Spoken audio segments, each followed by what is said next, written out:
Դա իրականում ինչի հետևանք է։ Հարգելի Տիկին Ջեբեջան, մենք այսօր այստեղ ենք հարգելու մեր նախնիների հիշատակը եւ հենց այս միջադեպերը ցեղասպանությունը նոր չէ, որ որևէ պաշտոնյա կամ անձ պետք է գնահատական տա։ Ցեղասպանությունը իրողություն է, աշխարհի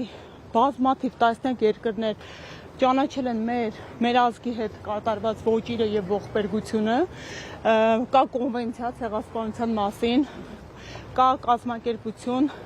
դեռևս Լեպկինը տվել է հասկացությունը ցեղասպանության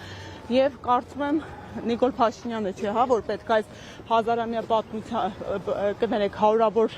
արդեն 111-րդ տարելիցն է եւ տասնյակ տարիների գիտական ուսումնասիրությունների փաստերով արձանագրված այս ոճիրին նոր նրբերանգներ տա։ Սա գիտականորեն ու փաստահեն իրողություն է եւ մեր հենց խնդիրն ու ողբերգությունն է, որ այսօրվա իշխանության նման քաղաքականության հետևանքով արդեն երկրորդ ըստ էության ցեղասպանության հատկանիշներով իրողության հետ գործ ունեցանք։ Խոսքը Արցախի հայալքման մասին է, որը եւս